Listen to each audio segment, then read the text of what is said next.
आणि हे सगळं त्यांनी होऊ लागलं. ज्ञानोबरायांकडे पाहून नव्हे, सर्वजण त्यांनी वैष्णव एकत्र येऊन भगवंताचं चिंतन त्यांनी करू लागलं. आता काहीच काम नाही असं त्यांनी वाटलं आणि हळूच भगवंताच्या समोर जाऊन म्हटले, देवा मला आता थांबावंसं वाटतं रे, सगळी कामं पूर्ण झाली, आता मी समाधी घ्यावी असं मला वाटतं. देवही अवाक होऊन पाहत होता की ज्ञानोबराय काय बोलताय. महत्वाची गोष्ट आहे, निवृत्तीनाथ दादा त्यांनी जवळ होते. निवृत्तीदादांनी हे ऐकलं आणि भगवंताच्या समोर बोलू लागले, देवा कसं उलट तुला वाटत नाही का रे, ज्येष्ठाचे आधी कनिष्ठाचे जाणे, ज्येष्ठाच्या आधी कनिष्ठानं त्यांनी जावं, हे त्यांनी उलट मला वाटतं. हा ज्ञान काय बोलतोय बघ. पण भगवंतानं सुद्धा अनुमती दिली म्हणे, ठीक आहे तुम्हाला समाधी घ्यायची आहे, काही हरकत नाही. निवृत्तीनाथ दादांना समजावून सांगितलं कार्तिकीचा सोहळा त्यांनी उरकून आम्ही तुम्हाला भेटण्याकरिता येऊ आणि मग त्यांनी समाधी त्रयोदशीला अशा पद्धतीने होईल असा भगवंतानं संकेत दिला. हे पहा, संपूर्ण समाधी मी तुमच्या समोर सांगणार नाही, मला जयाचे द्वारी सांगायचंय ना, त्याच्याकरिता मी अट्टहास करतोय, महत्वाचा मुद्दा आहे. पण आतापर्यंत जेवढं सांगितलं हे ज्ञानोबरायांचं अंतरंग मी तुमच्या समोर सांगतोय की हाच भाव आहे की कशाकरिता अवतार घेतला, कशाकरिता अट्टहास केला, कशाकरिता त्यांनी महाराज याचा अजून एक अंग पाहण्यासारखं आहे की हे फार चांगलं मी तुमच्या समोर सांगितलं की जे सुखरूप आहे, सगळ्या जगाला सहज देऊन टाकलं. पण याचा अजून एक अंग आहे महाराज, हे देत असताना किती वेदना सहन केल्या असतील, किती त्रास सहन केला असेल. तो त्रास जर सांगायला लागला तर सांगता यायचं नाही मायबाप. सांगणाऱ्या लोकांना सांगता येत नाही त्यांनी कसा सहन केला असेल, हे त्यांनी ते त्यांनाच माहिती कसा सहन केला असेल. एक उदाहरण सांगतो, एकच उदाहरण सांगतो, तुम्ही ऐकतात ना सर्वजण, महत्वाचा मुद्दा सांगतो. ज्ञानोबराय आधी करून भावंड सिद्धबेटात राहत असताना आणि मधुकरी आणण्याचं काम ज्ञानोबरायांकडे होतं. म्हणून ती जोळी अशा पद्धतीने घरात आपल्या जवळ घ्यायची आणि गावात त्याने जायचं. मग गावात गेल्यानंतर त्याने थोडंसं अलंकापुरामध्ये त्याने फिरायचं. एक दिवशी सकाळीच विसोकाका आले होते, विसोबा काका, आणि ते घोड्यावर बसून प्रवास करत होते, घोड्यावर बसले होते आणि त्यांना फार राग होता महाराज ज्ञानोबरायांचा, आधी करून भावंडांचा.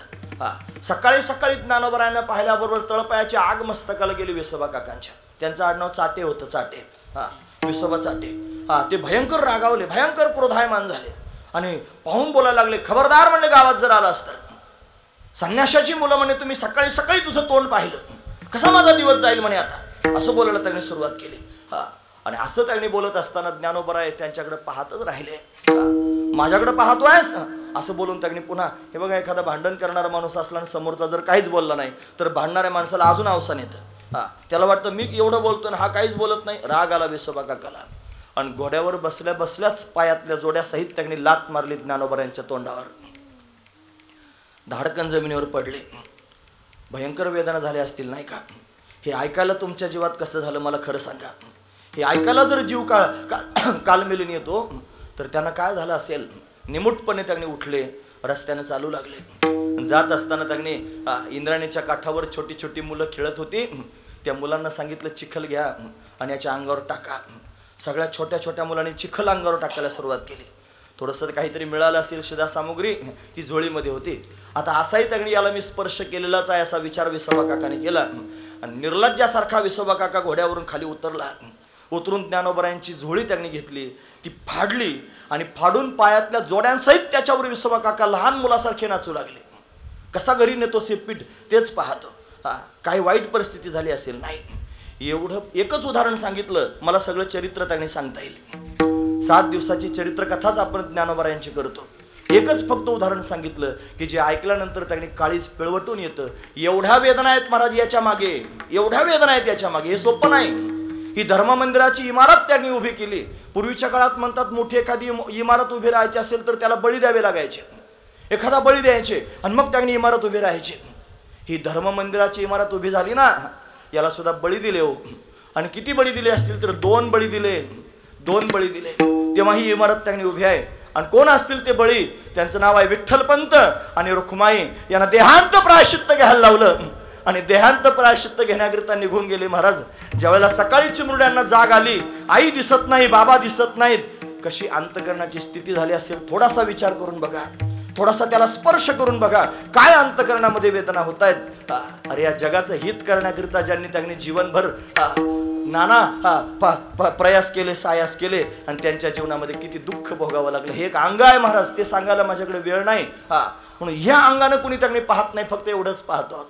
पण असो त्यांनी समाधी घेतलेली आहे. ते त्यांनी एवढे दिव्य आहेत ना की जे जगाला त्यांनी मोक्ष देऊ शकतात. त्यांच्या स्मरणानं मोक्ष प्राप्त होईल एवढं त्यांचं सामर्थ्य आहे. म्हणून त्यांनी त्यांचं ते सामर्थ्यच मला आज सांगायचं आहे, म्हणून मी त्यांनी तुमच्या समोर वर्णन करतो आहे. बघा, समाधीस्थ होण्याची इच्छा झाली, मग भगवान त्यांनी आले. दुपारी तो सगळा प्रसंग तिथे तुम्ही जे असतील आळंदीत त्यांनी ऐकलेलं सुद्धा. आणि ते दिव्य असणारं त्यांनी अलंकापुराचं क्षेत्र, जे जुनाट असणारं शिवपीठ आहे, हे शिवपीठ हे जुनाट आहे की नाही. ज्ञानाबाई तेथे मुकुट. सगळ्या लोकांना असंच वाटतं की हे भगवान शंकराचं पीठ आहे, हे भगवान शंकराचं स्थान आहे, पुरातन भगवान शंकराचं स्थान आहे. पण हे भगवान शंकराच्या आधी त्यांनी माऊलींचं स्थान आहे महाराज. महत्वाची गोष्ट आहे. ते म्हणतात, माझे सत्यवादाचे तप वाचा केले बहुत कल्प, आहे की नाही. ते आजचे नाहीत, ते कालचे नाहीत, ते अनेक कल्पांपासून हेच काम करतायत. महत्वाची गोष्ट आहे महाराज. ते पुन्हा पुन्हा अवतीर्ण होत आहेत आणि पुन्हा पुन्हा जगाचा उद्धार त्यांनी करत आहेत. आजच्या अभंगामधून ज्या पिंपळाचं वर्णन आपण त्यांनी करतो आहोत ना, त्याच्यात उल्लेख असाच आहे की ज्ञानोबरांच्या दारात पिंपळ आहे, ज्ञानोबरांच्या दारात पिंपळ आहे, असंच आहे. जयाचे द्वारी सोन्याचा पिंपळ. पण कसं काय होईल? तर्कातून सिद्ध होईल का? तर्कातून सिद्ध होईल का ज्ञानोबरांच्या दारात पिंपळ आहे? खरं तर पिंपळ ज्ञानोबरांच्या आधीपासून आहे. मग जो आधीपासून पिंपळ आहे तो पूर्वीचाच तिथे त्यांनी उभा आहे. मग काय म्हणायला पाहिजे? पिंपळाच्या समोर त्यांनी समाधी घेतलेली असं म्हणायला पाहिजे. पण काय म्हटलं गेलं? जयाचे द्वारे सोन्याचा पिंपळ, त्यांच्या दारात सोन्याचा पिंपळ आहे. हे कसं काय त्यांनी जमत नाही महाराज. पिंपळ नंतर उगवलेलं नाही, पिंपळ आधीचाच आहे. आणि समाधी नंतरची आहे, हे तर मान्य आहे की नाही सगळ्या लोकांना. समाधी नंतरची आहे. मग समाधी जर नंतर घेतलेली आहे तर त्यांनी म्हणताना असं म्हणणं काही योग्य वाटतं का? जयाचे द्वारे सोन्याचा पिंपळ, त्यांच्या दारात सोन्याचा पिंपळ नंतर उभा राहिला असेल, असं नाही. मग शिवपीठ आहे. खरं सांगू का, हा ज्ञानोबरायांच्याच दारातला पिंपळ आहे. आणि ज्ञानोबराय नंतर आलेले नाहीत, ज्ञानोबराय आधीचे आहेत आणि पिंपळ नंतरच आहे. तुम्हाला काहीतरी वेगळं सांगतोस, आमच्या बुद्धीचा भेद करतोस का? असं नाही. पण महत्वाचा विचार आहे का? म्हणतात एकदा भगवान शंकर नंदीवर बसून त्यांनी भगवती पार्वती सहित प्रवास करत होते. आणि प्रवास करता करता एकाएकी त्या वनामध्ये, जिथं आता अलंकापुरामध्ये सिद्धेश्वराचं मंदिर आहे, माऊली ज्ञानोबरायांचं त्यांनी समाधी स्थान आहे, तिथं त्यांनी भगवान शंकर थांबले. आणि थांबल्यानंतर त्यांनी महाराज नंदीवरून खाली उतरले आणि उतरून गडबड गडबड गडबड लोळायला सुरुवात केली. भगवान शंकरानं लोळायला सुरुवात केली, जटा सोडून दिल्या, सगळं त्यांनी लोळण घ्यायला लागले. पार्वतीबाई विचार करायला लागले, हे का लोळतायत? काय झालं असेल यांना लोळायला? हे का बरं लोळतायत? त्यांना जरा सावध केलं, म्हणे अहो का लोळतात ते तरी सांगा. ते म्हणले, सामान्य ठिकाण नाही, हे तर महाविष्णूचं स्थान आहे. आणि तो महाविष्णू पुन्हा पुन्हा अवतार धारण करून येतो, जगाचं हित करतो अनेक प्रकारानं. ज्यानं वेद प्रगट केला, ज्यानं ब्रह्मसूत्रांची रचना केली, ज्यानं त्यांनी गीता जगाला सांगितली, तो परमात्मा सगळी कामं आटोपून त्यांनी महाराज कायमस्वरूपी एका जागेवर बसण्याकरिता इथेच येतो. हेच त्याचं कायमचं स्थान आहे. आणि इथे येऊन त्यांनी स्थिर होतो, जात नाही. संजीवन समाधी घेऊन त्यांनी राहतो. समाधी झाली म्हणजे ते आपल्यातून गेले असा अर्थ लावू नका, उलट ते कायमस्वरूपी आपल्यात आहेत असा अर्थ लावा. देहरूपानं जरी आपल्या समोर त्यांनी प्रत्यक्ष दिसत नसतील तरी दिव्य चैतन्य स्वरूपामध्ये ते वास्तव्य करतात. दिव्य रूपात ते त्या ठिकाणी बसलेले आहेत. आणि तिथं गेल्यावरच त्यांना नमस्कार करता येईल आणि त्यांच्याशी बोलता येईल असं सुद्धा नाही. इथूनही तुम्ही त्यांच्याशी बोलू शकता, आहे की नाही? तुम्ही ऐकलं ना आळंदीमध्ये, इथूनही तुम्ही बोलू शकता. एखादं उदाहरण सांगा. उदाहरण सांगतो. तुम्हाला सर्वांना माहिती आहे आपल्या वारकरी संप्रदायामध्ये वारीचा प्रघात आहे. आणि वारीला जाताना वारकरी भजन म्हणतात, ज्ञानोबा तुकाराम म्हणतात की नाही. हे ज्ञानोबा हे भजन कुठून सुरू झालं असेल तर ते तुकोबरायांचे चिरंजीव, त्यांचं नाव नारायण महाराज. या नारायण महाराजांनी त्यांनी अशा पद्धतीनं पंढरीची वारी तुकोबरायांची पुढे चालवली, ज्ञानोबरायांची सुद्धा त्यांनी चालवली. तुकोबरायांच्या चरण पादुका घ्यायच्या, आपल्या हातात घेऊन आळंदीपर्यंत यायचं. मग आळंदीतून ज्ञानोबरायांच्या पादुका घ्यायच्या, त्या दोन्ही चरण पादुका आपल्या गळ्यात अशा घालायच्या बांधून, आणि रस्त्याने चालले. लोक विचारायचे काय आहे हे, कोणाच्या पादुका आहेत? मग ते म्हणायचे ज्ञानोबा तुकाराम, ज्ञानोबा तुकाराम, ज्ञानोबा तुकाराम असं सांगायचे. तेव्हापासून वारकऱ्यांचं भजनच सुरू झालं, ज्ञानोबा तुकाराम. हे भजन आहे वारकऱ्यांचं. काय हे वारकऱ्यांना कळालं पाहिजे, महत्वाची गोष्ट आहे. असं भजन त्यांनी आपण करतो आहोत. कालांतरानं तीही परंपरा बंद झाली. मग कुठून सुरू झाली पुन्हा सोहळ्याची परंपरा? ती हैबती बाबांपासून सुरू झाली. हैबती बाबा ज्ञानोबरांचे भक्त आहेत महाराज. म्हणून त्यांनी ग्वाल्हेर प्रांतामध्ये त्यांनी संकटात अडकले. चोरांनी त्यांच्यावर आक्रमण केलं. काय करावं म्हणून तिथूनच डोळे बंद करून माऊलींचं स्मरण केलं. माऊली मला या संकटातून बाजूला करा. जर या संकटातून मला बाजूला कराल तर माझं उरलेलं सगळं आयुष्य मी तुमच्या चरणी समर्पित करून टाकीन. आणि खरोखर संकट त्यांनी निवृत्त झालं, सुखरूप त्याच्यातून त्यांनी बाहेर पडले आणि मग निश्चयच केला की मी माझं जीवन माऊलींना देऊन टाकलेलं आहे. आणि मग त्या हैबती बाबांनी पुन्हा एकदा माऊलींचा सोहळा सुरू केला, जो आपण आज पाहतो. महत्वाची गोष्ट आहे ही परंपरा. मी तुमच्या मला काय सांगायचं याच्यातून, ग्वाल्हेर कुठं आहे? फार दूर आहे महाराज. त्या ग्वाल्हेरमधून माऊलींचं स्मरण केलं तरी माऊलींनी प्रसन्न होऊन त्यांनी संकटातून सोडवलं. मग मुंबईत बसून स्मरण केल्यावर सोडवणार नाहीत का? ते कुठूनही स्मरण करा तुम्ही, तुम्हाला त्यांनी भवबंधनातून मुक्त करतील, हे त्यांचं सामर्थ्य आहे. म्हणून त्यांनी ते त्या स्थानावरती संजीवन समाधी घेऊन आपल्याकरिता बसलेले आहेत. ते आजचं नाही, मी आमच्या भाऊंच्या मुखातून ऐकलं होतं, ही ज्ञानोबारांची 22वी समाधी आहे. हे जे समाधी स्थान आहे त्याच स्थानावरती आतापर्यंत 22व्या वेळेला समाधी त्यांनी घेतलेली आहे. एवढं असणारं त्यांनी दिव्य त्यांचं आहे. म्हणून सिद्धेश्वराचं स्थान सुद्धा नंतर आहे, त्यानं लोटांगण घातलं म्हणून सिद्धेश्वर प्रगट झाला. पण हे त्याच्या आधीच आहे. आणि हा पिंपळ सुद्धा नंतर उगवलेला आहे. माऊली ज्ञानोबा आहे तिथं आधीपासूनच आहेत. हे त्यांचं वैभव आहे महाराज. म्हणून त्यांनी ज्ञानोबराय समाधीस्थ आहेत, ते त्यांच्या स्थानावर स्थिर आहेत. त्यांच्या समोर त्यांनी हा पिंपळ उगवलेला आहे आणि ते समर्थ आहेत. काय काय करू शकतात ते सामर्थ्यानं, ते काही करू शकतात.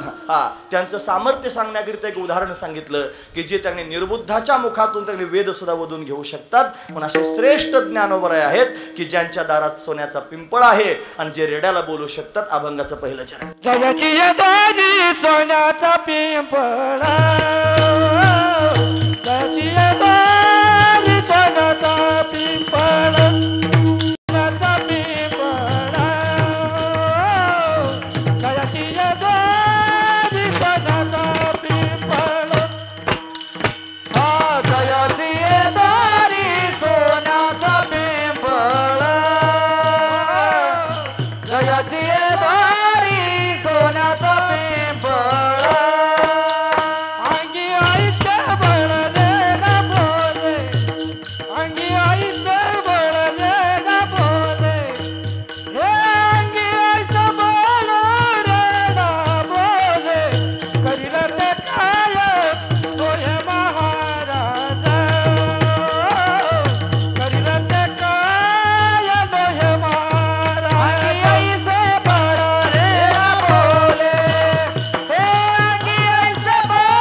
द्वारी सोन्याचा पिंपळ माऊलींनी समाधी घेतलेली आहे. ती त्यांनी संजीवन समाधी आहे. त्या जागेवरती अनेक वेळेला समाधी घेण्याकरिता ते आलेले आहेत. हे त्यांचं त्यांनी वैभव विशेषत्व आहे. मग त्या स्थानावरती त्यांनी सिद्धेश्वर भगवान वास्तव्य करतोय. 84 सिद्ध त्यांनी अशा पद्धतीने एकत्र होत आहेत. हे दिव्यत्व त्यांनी त्या स्थानाचं आहे आणि तिथं त्यांनी पिंपळ उगवलेलं आहे. ज्या पिंपळाला त्यांनी ज्ञानोबरांच्या सानिध्यानं विशेषत्व प्राप्त झालेलं आहे. ज्ञानोबरांच्या सानिध्यानं विशेषत्व प्राप्त झालेलं आहे. मग तो सामान्य पिंपळ म्हणून गणला जात नाही. त्याला सोन्याचा पिंपळ त्यांनी असं नाव पडलं. सोन्याचा पिंपळ, सोनं म्हणजे समृद्धी. सोनं म्हणजे काय? उन्नती. ज्याच्याकडे सोनं आहे तो मनुष्य उन्नत असतो. गरीबाकडे कुठं सोनं असतं का महाराज? महत्वाची गोष्ट आहे. सुदामदेव त्यांनी भगवंताला भेटायला गेले. आता सगळी कथा सांगणार नाही मी, पण भेटायला गेले आणि गेल्यानंतर त्यांनी महाराज देवानं अंगावरचे कपडे सुद्धा तेच घालायला लावले, नवे कपडे काढून घेतले आणि घरी पाठवून दिलं. घरी जाऊन पोहोचल्यानंतर त्यांनी महाराज आपली पर्णकुटी म्हणून त्या जागेवर पाहायला गेले. पण तिथं मोठा महाल तयार झाला होता, सोन्याचा महाल होता. त्यांची पोरं धावत आले, बाबा आले, बाबा आले, बाबा आले. स्वतःचे पोरच ओळखू आले नाहीत. जरा राजबिंडे त्यांनी वाटत होते, अलंकारानं युक्त होते, पोरच ओळखू आले नाही. पोरांच्यासारखा आवाज तर आहे म्हणे आपले, पण आपले पोरं वाटत नाहीत म्हणे. काय झालं असेल समजे ना. पण इतक्यात त्यांनी त्यांच्या पत्नी समोरून आल्या. आणि त्याचं नाव सुशिलाबाई. त्या त्यांनी आल्या समोर आणि आल्यानंतर औक्षणाचं ताट घेऊन आल्यानंतर पत्नीला मात्र ओळखलं.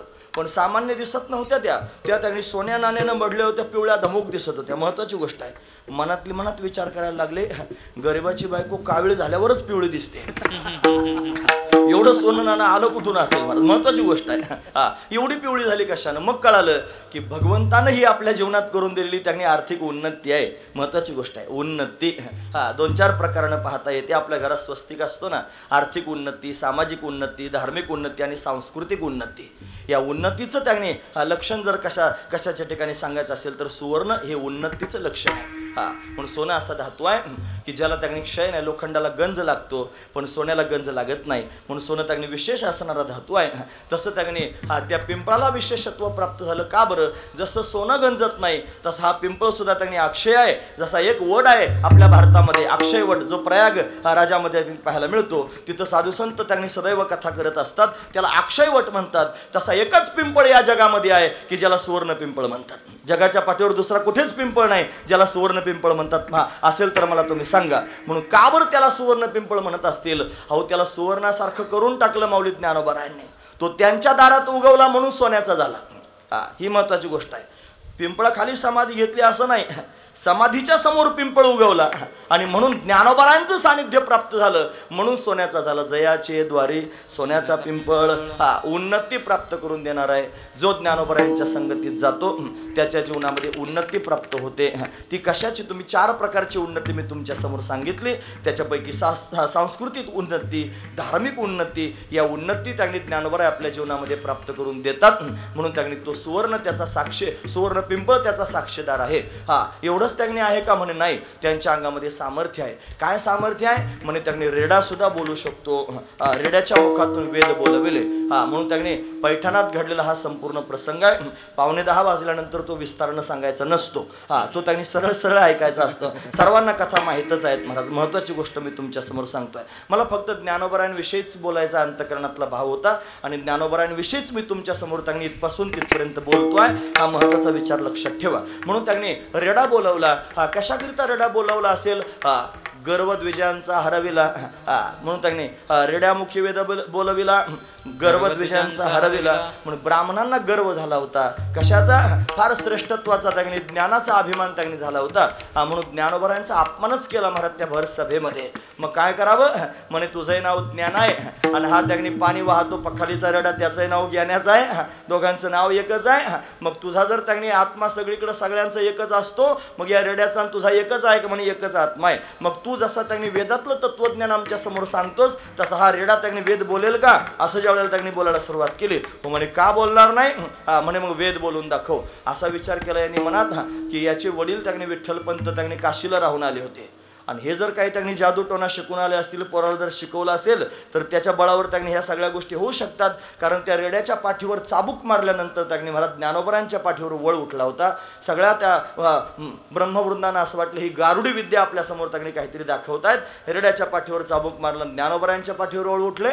म्हणून वेद त्यांनी, वेदासमोर त्यांनी गारुडी विद्या चालत नाही. मग काय केलं पाहिजे? वेदच बोलून घेतला पाहिजे. कोणता वेद बोलवायचा ते सांगा. मग म्हटले त्यांनी यांचा ऋग्वेद, यांचा यजुर्वेद आहे, हा त्यांचा पाठच झाला असेल म्हणून त्याच्यापेक्षा वेगळा वेद बोलवायला सांगितला पाहिजे. मग कोणता बोलावा? सर्वात कठीण असणारा वेद आहे ऋग्वेद. म्हणून ज्ञानोबारांना सांगितलं याच्या मुखातून ऋग्वेद वधवून दाखवा. मग ज्ञानोबारांनी सहजच त्या रेड्याच्या पाठीवरून हात फिरवला, खोल त्याच्या डोळ्यात पाहायला सुरुवात केली आणि पाहता पाहता काय चमत्कार झाला असेल. ज्ञानोबारांच्या मुखातून शब्द बाहेर पडले. ज्ञानदेव म्हणे बोल रे ऋग्वेद. ऋग्वेद बोल असं म्हटल्याबरोबर त्यांनी रेडा वेद बोलू लागला आणि सर्वजण त्यांनी ऐकू लागले. बसलेले सगळे ब्राह्मण त्यांनी घराच्या दिशेनं पळू लागले. कशाकरिता माहिती आहे? आपापल्या पोथ्या घेऊन येण्याकरिता, की पोथ्यांमधलं त्यांनी बरोबर आहे का ते खानाखुना करून घेण्याकरिता त्यांनी हे खरं करण्याकरिता धावत गेले. हा महत्वाचा विचार आहे महाराज. म्हणून रेड्याच्या मुखातून वेद त्यांनी वधून घेतला, हे त्यांचं सामर्थ्य आहे. मग जे रेड्याच्या मुखातून वेद बोलून घेऊ शकतात ते सामान्य जीवाला त्यांनी वेद संपन्न का करू शकत नाही? महत्वाची गोष्ट आहे. म्हणून जे रेड्याला त्यांनी मुक्त करू शकतात, ज्यांच्या सानिध्यात गेल्याने रेडा मुक्त होतो, ज्याच्या मुखातून वेद बाहेर पडतोय, तसा सामान्य जीव सुद्धा त्यांनी मुक्त होऊ शकतो. म्हणून सर्वांचा उद्धार करू शकतात. ते काय करीत नाहीत, ते सर्व काय करू शकतात. पण काय पण कशाकरिता घातला? तुम्ही फक्त निर्मळ अंतकरणाने त्यांच्यापर्यंत गेलं पाहिजे. तुम्ही फक्त शुद्ध भावनेने त्यांच्यापर्यंत गेलं पाहिजे. तुमच्या अंतकरणामध्ये जर शुद्ध भाव असेल तर ते त्यांनी तुमच्यासाठी काही करू शकतात. महाराज वर्णन करून सांगतात. करील ते काय नव्हे महाराज, करील ते काय नव्हे महाराज, करील ते काय नव्हे महाराज, करील ते काय नव्हे महाराज, करील ते काय नव्हे महाराज, करील ते काय नव्हे महाराज, करील ते काय नव्हे महाराज, करील ते काय नव्हे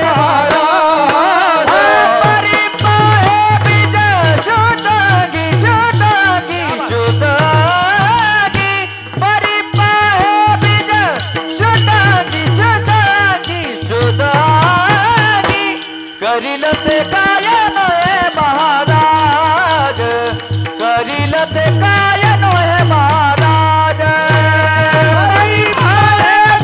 शुद्धांगी शुद्धांगी शुद्धांगी करील हे बीज शुद्धांगी शुद्धांगी शुद्धांगी करील ते काय महाराज करील ते काय महाराज होय महाराज करील तो काय नोहे महाराज परे पाहे बीज शुद्धांगी काहीही करू शकतात त्यांच्यामध्ये शक्ती आहे त्यांच्यामध्ये त्यागणी स्वरूप शक्ती आहे आणि त्यांच्यामध्ये विशेष असणारी क्रियाशक्ती आहे दोन प्रकारचा महिमा संतांचा आहे महाराज म्हणून स्वरूप शक्तीचा महिमा आणि क्रियाशक्तीचा महिमा त्यांच्यामध्ये कर्तुम अकर्तुम अन्यथा कर्तुम शक्ती आहेत जे त्यागणी जीवाला कोणत्याही पद्धतीनं त्यागणी महाराज अशा पद्धतीनं म्हणजे जो त्यागणी पामर असेल त्याचं स्थित्यंतर होऊ शकतं जो त्यागणी विषयी असेल जो जिज्ञासू असेल आणि जो मुक्त असेल ज्ञानी असेल सर्वांना विशेष असणारा आनंद प्राप्त करून देऊ शकतात एवढं त्यांच्यामध्ये सामर्थ्य आहे महाराज म्हणून त्याने अनेकांची उदाहरणं मला तुमच्या समोर सांगता येतील त्यांच्या अंगातली कर्तुम अकर्तुम अन्यथा कर्तुम शक्ती सांगण्याकरिता एक तर मुद्दा आपण ऐकला रेड्याच्या मुखातून वेद त्यांनी बोलवला ही त्यांची शक्तीच आहे विशेष असणारी शक्ती आहे यानंतर त्यांनी महाराज त्यांनी चालविली जड भिंती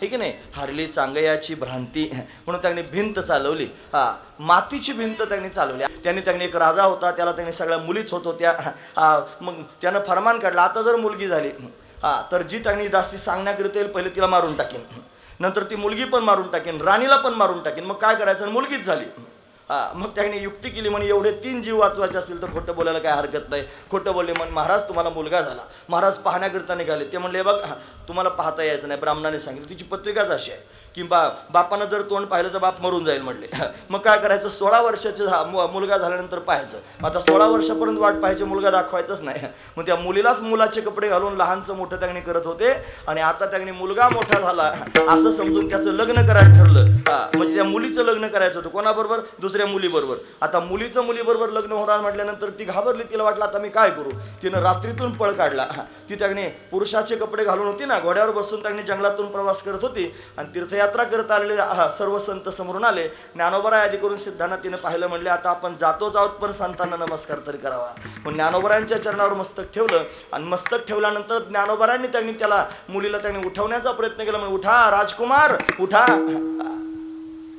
त्याने अजून पाय घट्ट धरले रडायला सुरुवात केली म्हणे रडायला काय झालं म्हणे महाराज मी राजकुमार नाही राजकुमारी आहे ज्ञानोबराय म्हणले माझ्या मुखातून शब्द बाहेर पडलाय उठा राजकुमार जरा बघा म्हणे म्हणून त्यांनी जी ही निमिष मात्र देह पालट केला आणि स्त्रियेचा तो केला पुरुषोभा हे सामर्थ्य नाही का हे करील तो काय नो हे महाराज हे सांगण्याकरिता मी तुमच्या समोर सांगतोय अहो साधं खापर मिळू दिलं नाही आज मी ठरवलं होतं मला त्या चरित्राकडे जायचं नाही ज्ञानोबरायांच्या आज हे सांगितलं पाहिजे ज्ञानोबरायांचा महिमा सांगितलं पाहिजे ते त्यांनी व्याकुळ करून टाकणार चरित्र मी का सांगू पण आज ते सांगायचं नाही आज माऊली आपल्याकरिता तिथे बसलेले आहे तो दिवस आहे आणि आज आपल्या सर्वांकरिता आनंदाचा दिवस आहे महत्वाची गोष्ट आहे महाराज म्हणून त्यांनी त्या चरित्रात मला जायचं नाही खापर मिळू दिलं नाही म्हणून पाठीवर मांडा भाजला पाठीवर कुठं चपात्या भाजता येतात का मांडे भाजता येतात का पण हे करून दाखवले की नाही काय करू शकत नाही ते सांगा करील ते काय नो हे महाराज परिपाहे बीज शुद्धांगी असे अनेक उदाहरणं त्यांनी सांगता येतील ही तर फक्त क्रियाशक्ती सांगितली आता स्वरूप शक्तीचा महिमा सांगतो ते त्यांनी जीवाला ज्ञान प्राप्त करून देऊ शकतात जीवाचा उद्धार त्यांनी करतात हे त्यांचं सामर्थ्य आहे महाराज त्यांना ते माहिती आहे श्रीगुरूंचं वर्णन करताना तेच वर्णन करून सांगतात नमो विशदबोध विदग्धा विद्या रविंद प्रबोधा परा प्रमेय प्रमदा विलासिया नमो विशदबोध विदग्धा जे बोधाला विशद करून सांगण्यामध्ये चतुर आहेत असं त्यांची त्यांनी दिव्य स्थिती आहे जे जीवनामध्ये त्यांनी पदार्पण ज्या संतांचं श्रीगुरूंचं झाल्यानंतर ते त्यांनी जगतरूपी आभास मावळून टाकतात मावळवित विश्वाभासू नवलोदयला चंडांशू अद्वय अब्जिनी विकासू वंदुआता असं ज्यांचं सामर्थ्य आहे त्यापेक्षा विशेषत्व सांगतो ते चालते ज्ञानाचे बिंब तयाचे अवयव सुखाचे कोंब हे मनुष्य पण फक्त भांब आहे महाराज हे फक्त दिसाय पुरतच आहे पण ते मूर्तिमंत ज्ञानच त्यांच्या रूपाने त्यांनी प्रगट झालेलं आहे म्हणून ते जे त्यांच्या संगतीमध्ये जातात त्यांचा उद्धार करून टाकतात ज्या विसोबा काकांनी एवढा छळ केला त्या विसोबा काकांनी मांडे भाजल्याचा त्यांनी सुगंध अलंकापर्यंत आल्यानंतर धावत येऊन पाहिलं खिडकीतून डोकावून, तर आतमध्ये भोजन चालू होतं, मांडे त्यांनी खाण्याचं काम सुरू होतं. पश्चाताप झाला, मी खापर फोडून टाकला, आता काय केलं पाहिजे, आतमध्ये जाण्याचा विचार करत होते. निवृत्तीनाथ दादा आली करून सगळ्यांचं जेवण झालं होतं. मुक्ताईनं त्यांनी दरवाजा उघडला आणि घाईघाईनं आतमध्ये प्रवेश केला विसोबा काकानं. आणि काय केलं माहिती आहे, निवृत्तीनाथांच्या समोर त्यांनी जे खरकट पडलं होतं ना ते वेचून खायला सुरुवात केली. ते खात असताना निवृत्तीनाथाने रागाने त्यांच्या मुखातून शब्द बाहेर पडला, हट खेचरा. खेचर शब्दाचा अर्थ तो पिशाच.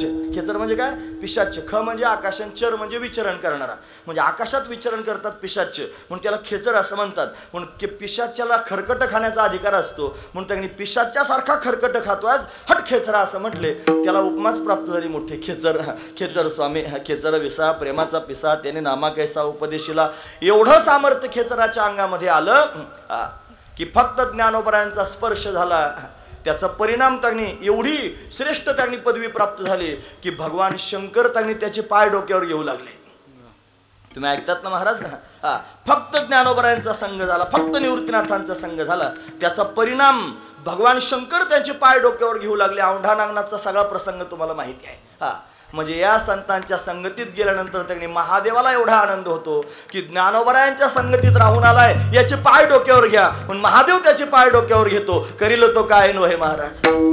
परिप आहे बीज शुद्ध अंगी, त्यानं छळ केला इथपर्यंत ठीक आहे, पण अंतकरण निर्मळ झालं, शुद्ध होऊन शरण गेल्याबरोबर एवढा अधिकार तयार करून टाकला की त्यांनी भगवान शंकर मस्तकावर पाय धारण करतोय. त्यापेक्षा त्यांचं सामर्थ्य एका शब्दात सांगायचं ठरलं तर हे असो, हा दिठिवा जयावळी झरके का पद्म करू माथा पारुखे, तो जीवाची परितुके महेशेसे. तो जीव असला तरी त्यांनी भगवान शंकराच्या तुलनेचा होतो, हे त्यांचं सामर्थ्य आहे. म्हणजे सामान्य जीवाला सुद्धा जे शिवस्वरूप करून टाकतात हा त्यांचा महिमाच आहे. म्हणून सहज सगळ्या जगाला मुक्त करून टाकण्याचं सामर्थ्य त्यांच्या अंगामध्ये आहे.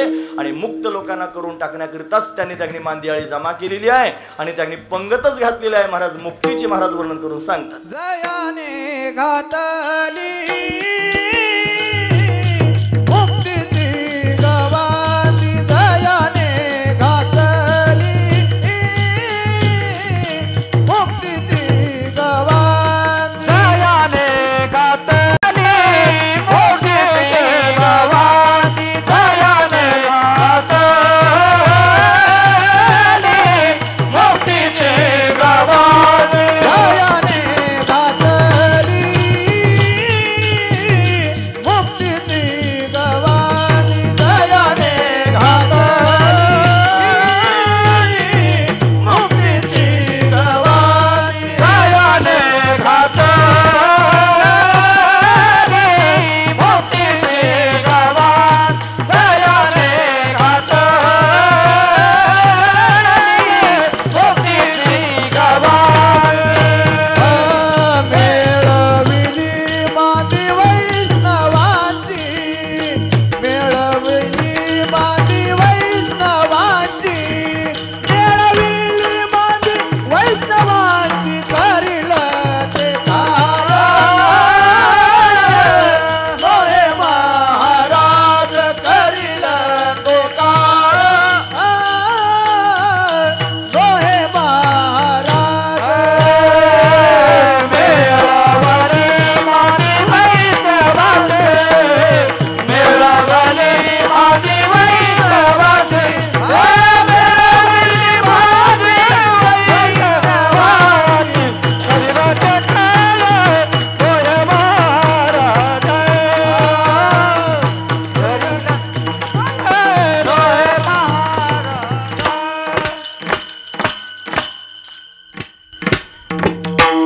मोहे अरे वा, बाबा खुश हो गया.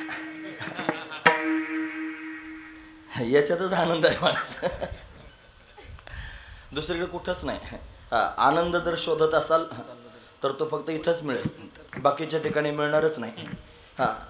इथं आनंद मिळतो असं नाही, इथंच मिळतो, दुसरीकडे कुठंच मिळत नाही. हे वैभव आहे महाराज, आणि हे त्या साधू संतांनी आपल्याला दिलंय. हे त्यांच्या कृपेनं आपण भोगतो आहोत.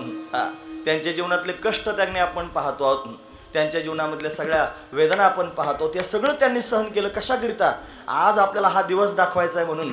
आज हा सोहळा आपण का त्यांनी साजरा करतो, एवढा आनंद कोणामुळे आपल्याला मिळतोय, हे ज्ञानोबरायांमुळे मिळतोय, या संतांमुळे आपल्याला त्यांनी मिळतोय. म्हणून करील तो काय नोहे महाराज परिपाहे बीज शुद्ध अंगी, म्हणून जगाला मुक्तीची पंगतच देऊन टाकली महाराज. जयाने घातली मुक्तीची गवांदी, जिथं मोक्ष मिळतो अशी पंगत त्यांनी घातली.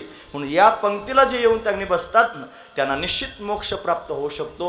ब्रह्मानंद लहरी प्रगट केले, पण ब्रह्मानंदाची लहरच सर्व जगाच्या समोर त्यांनी प्रगट केली आणि सगळ्या जगाच्या उद्धाराची साधना प्राप्त करून दिली. कशा माध्यमातून? ज्ञानोबरायांच्या जवळ त्यांनी अनेक सिद्ध महापुरुष एकत्र येतात महाराज, जे त्यांनी ज्ञानोबरायांच्या भेटी करता येतात. हे बघा, ज्ञानोबरायांना भेटण्याकरिता आता माझी वेळ त्यांनी संपून गेली बोलण्याची, पण तरी महत्वाचा मुद्दा सांगतो. ज्ञानोबरायांच्या भेटीकरिता त्यांनी सामान्य जीव जातील याच्यात काय नवल आहे महाराज. ज्ञानोबरायांच्या भेटीकरिता देव सुद्धा येतो, देव सुद्धा येतो. सगळ्या जगात आपण पाहतो की सगळे भक्त देवाच्या दर्शनाला जातात, पण आपला वारकरी संप्रदाय असा एक संप्रदाय आहे की ज्या संप्रदायामध्ये देव भक्तांच्या भेटीला येतो. म्हणून पंढरपुरातून त्यांनी महाराज भगवंताच्या चरणपादुका येतात की नाही माऊलींना भेटण्याकरिता, देव माऊलींना भेटण्याकरिता. हे वैभव आहे महाराज. म्हणून सामान्य जीव तर ज्ञानोबरांना भेटायला जातातच जातात, पण देव सुद्धा त्यांनी भेटायला येतो. का बरं येत असतील हे देव आणि संत, कशा करता येत असतील खरं सांगू का? या दोघांजवळ चिंता आहे म्हणून. जे चिंतातूर आहेत कायमस्वरूपी, जे जीव सारे चिंतातूर आहेत, ते उठवण्या खावयाची चिंता, जीवाला चिंता. आणि देवाला कशाची चिंता असेल? म्हणे या सगळ्या लोकांना खाऊ घालायची चिंता, देवाला चिंता. दोघं चिंतातूर आहेत. अहो हे चिंतातूर आहेत, कायमस्वरूपी त्रास आहे, त्रासातून मुक्त होण्याकरिता विश्रांतीची गरज आहे. म्हणून नामा म्हणे देवा चला तया ठाया, विश्रांती घ्यावा या कल्पवरी. विश्रांती घेण्याकरिता ते सगळेजण तिथे येतात. पण ज्यांना कशाचीच चिंता नाही त्यांना संत म्हणतात. फिकर सबको खा गई, फिकर सबका पीर, फिकर की जो काकी करी उसका नाम फकीर. सगळ्या जगाला फिकीर खाऊन टाकते महाराज, पण फिकीरच ज्यांनी खाऊन टाकली त्यांना फकीर म्हणायचं. महत्वाची गोष्ट आहे. असे संत आहेत की ज्यांना काही चिंता नाही, मस्त आहेत स्वतःच्या मस्तीमध्ये. ज्यांना काही चिंता नाही ते संत सुद्धा ज्ञानोबरांना भेटायला येतात. म्हणून चला आळंदीला जाऊ, ज्ञानेश्वर डोळा पाहू. काय होईल मग? होतील संतांची या भेटी, सांगू सुखाची या गोष्टी. म्हणून तिथं सगळे संत जमा होत असतात. 84 सिद्ध त्यांनी येतात, संत महापुरुष सर्वजण त्यांनी येतात आणि ज्ञानोबरांच्या भेटीकरिता येतात. म्हणून ज्ञानोबरांच्या भेटीचं महात्म्यच काय वेगळं आहे महाराज. हे पंढरी होणी सोपे, जनासे हरावया पापे, कळिकाळ कोपल्या कोपे, नचले अलंकापुराशे. म्हणून असं अलंकापूर आहे. म्हणून त्यांनी भूवैकुंठ, ज्याला पंढरपूरला भूवैकुंठ म्हणतात, भूवैकुंठ पंढरपूर, त्याहुनी महिमा थोरया. म्हणून पंढरपुरापेक्षा जास्त श्रेष्ठ असणारा महिमा या अलंकापुराचा आहे. म्हणून सर्व संत त्यांनी निळामने जाणून संत येती धावत प्रतिवर्षी, निळोबरा सांगतात. म्हणून संत महापुरुष हे जाणून धावतच त्यांनी प्रतिवर्षी तिथे येतात आणि सर्व संत सुद्धा ज्ञानोबरांच्या सानिध्यामध्ये आणि सुख प्राप्त करून घेतात. हे त्यांनी विशेषत्व आहे. म्हणून ज्याला सुखाची आवश्यकता त्यांनी असेल, ज्याला सुखरूप होण्याची त्यांनी इच्छा असेल, ते त्यांनी ज्ञानोबरांच्या संगतीत जातील आणि ज्ञानोबरांच्या संगतीत त्यांनी सुख तर प्राप्त होईल, पण फक्त सुख प्राप्त होऊन राहणार नाही, समाधान सुद्धा तुका म्हणते ते सुख काय बुने, तुका म्हणते ते सुख काय बुने, तुका म्हणते ते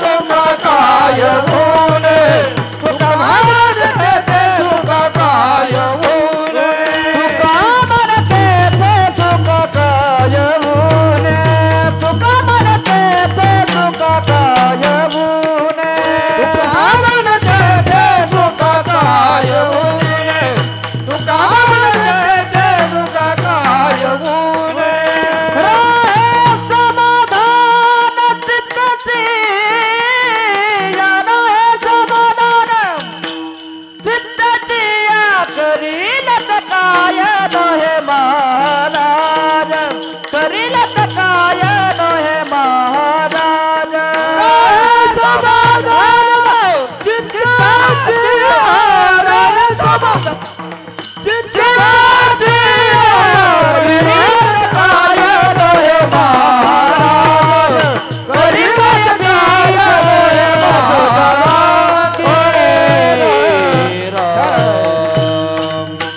तुका म्हणे तेथे सुखा काय होणे, राहे समाधान चित्ताची. दोन गोष्टी सांगितल्या, तुम्ही ऐकतात ना सर्वजण. महत्वाचा मुद्दा. थांबायची वेळ पण झालेली आहे, शेवटचं चरण पण झालेलं आहे, थांबायचंच आहे. सुखरूप होणं म्हणजे स्वरूपाचा बोध प्राप्त करून त्यांनी महाराज जन्म मरणाची परंपरा घालून स्थिर होऊन राहणं, सुखरूप होणं आहे. पण सुखरूप होऊन राहिल्यानं माणसाला समाधान प्राप्त होत नाही. मग ते सुख भोगल्यानं माणसाला समाधान प्राप्त होतं, हे जास्त महत्वाचं आहे. गुरुजी म्हणायचे द्वैतातून अद्वैतात आलं की स्थिरता प्राप्त होईल, समाधान नाही. मग समाधानाच्या प्राप्तीकरिता काय केलं पाहिजे? अद्वैतातून परत द्वैतात गेलं पाहिजे. पण अद्वैत येतो नाही माझे समाधान, अद्वैत स्थिती प्राप्त करून घेतल्यानं सुखरूपता प्राप्त होईल. पण सुखरूप होऊन त्यांनी पडून राहण्यापेक्षा सुख भोगणं महत्वाचं आहे. पण ज्ञानोबरायांच्या सानिध्यात गेल्यानंतर सुखरूपता तर प्राप्त होईलच होईल, पण समाधान सुद्धा प्राप्त होईल, हे जास्त महत्वाचं आहे. आता हे त्यांनी विस्तारानं सांगण्यासारखं आहे, पण विस्तार करणे इतकी वेळ आता माझ्याकडे शिल्लक राहिली नाही. म्हणून त्यांनी ज्ञानोबरायांच्या संगतीत आपण गेलो की तिथे सुख प्राप्त होईल, सुखा काय येऊ नये, आणि समाधान सर्व जीवांना त्यांनी प्राप्त होईल. हा ज्ञानोबरायांचा महिमाच आहे. पण ते आपल्याला ही स्थिती प्राप्त करून देऊ शकतात. प्रश्नचिन्ह आहे, करील तो काय नोहे महाराज, काय करू शकत नाहीत ते महाराज. पण काय आपण काय केलं पाहिजे? परिपाहे बीज शुद्ध अंगी, फक्त आपण शुद्ध भावनेनं त्यांच्या समोर गेलं पाहिजे. आपल्या अंतकरणापासून त्यांनी आपल्या अंतकरणातले भाव आपण त्यांच्या समोर प्रगट केले पाहिजेत. आणि जर खरं बोलत असाल आणि शुद्ध भावनेने बोलत असाल, निश्चित कृपा करतील आणि भवबंधनातून मुक्त करून टाकतील. हा ज्ञानोबरायांचा महिमाच आहे. हा स्वरूप महिमा मी तुमच्या समोर त्यांनी वर्णन करून सांगतोय. असा 2 अंगाने आपण ज्ञानोबरायांचा महिमा पाहण्याचा प्रयत्न केला. आता आपण या ठिकाणी थांबणार आहोत. हे ज्ञानेश्वर ज्ञानेश्वर